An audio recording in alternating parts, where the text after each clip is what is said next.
Hi దోస్తులు, పాప అయితే స్కూల్ నుంచి వచ్చే టైం అయింది కదా. సో స్నాక్స్ కోసమని ఇది శనగపిండి బేసన్ పిండితోని దోశ పోద్దామని ప్రిపేర్ చేసిన. సో దానికోసం అయితే ఒక ఉల్లిగడ్డ కట్ చేసిన, ఒక మిర్చి అండ్ కొంచెం కొత్తిమీర. ఇది బేసన్ పిండి కొంచెం ఇంట్లో మనం జీలకర్ర వేసేసి మిక్స్ చేసేసుకుందాం. దోశ పిండికి ఎట్లయితే కన్సిస్టెన్సీ కావాలో అట్లా మిక్స్ చేసుకుందాం. సో ఇందులో అయితే నేను ఈ గంటతోని టూ స్పూన్స్ వేసుకున్నా. అండ్ ఇదైతే హై ప్రోటీన్ అండి, చాలా మంచిది పిల్లలకి. ఇందులో కొంచెం మనము జీలకర్ర వేస్తాము,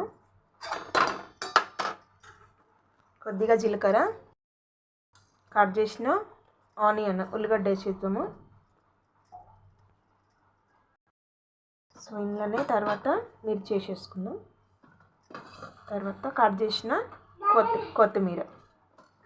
సో టేస్ట్కి సరిపడా కొద్దిగా సాల్ట్ అయితే వేసుకుందాము. పిల్లలకైతే చాలా మంచిదండి, ఇందులో హై ప్రోటీన్ ఉంటుంది ఈ శనగపిండిలో. సో చాలా ఈజీ ప్రాసెస్, తొందరగా అయిపోతుంది 5 minutesలో మనకి. అయితే కొన్ని వాటర్ పోసేసుకొని కలిపేసుకుందాం. సో ఇట్లా ఎన్ని వాటర్ కావాలో చూసుకొని ఉండలేకుండా మంచిగా కలిపేసుకుందాం. కలుపుకొని మనం దోశ వేసుకోవడమే. 10 minutes ప్రాసెస్ అండి, వెంటనే అయిపోతుంది.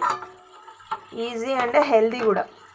సో ఇదైతే రెడీ అయిపోయింది, దోశ వేసేసుకుందాం. ప్యాన్ అయితే ఆన్ పెట్టేస్తా.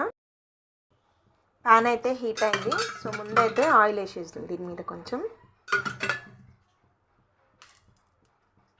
ఇప్పుడు మామూలుగా మనం దోశ వేసుకున్నట్టే ఇది కూడా వేసేసుకుందాం.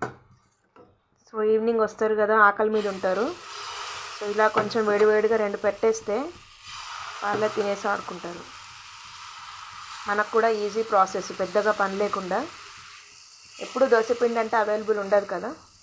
సో ఇలా శనగపిండితో, గోధుమ పిండితో కూడా చాలా బాగుంటుంది దోశలు. నేను అది కూడా ఒకసారి చూపిస్తాను. అది కూడా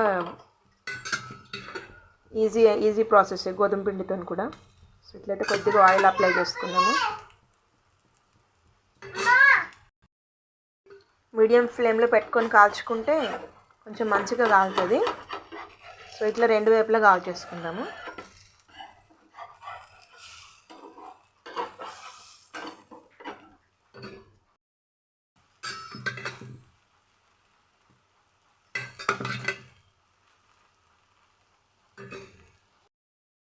సో ఇట్లా 2 వైపులా కాల్చేసుకుంటే సో టేస్టీ హెల్తీ శనగపిండి దోశలు రెడీ. సో వాళ్ళు వచ్చే 10 minutes ముందు మనం పెట్టేసుకున్నా కూడా ఈజీగా ప్రాసెస్ అయిపోతుంది. సో వేడివేడిగా తినేస్తారు. చాలా టేస్టీ ఉంటుంది, హెల్తీ ఉంటుంది.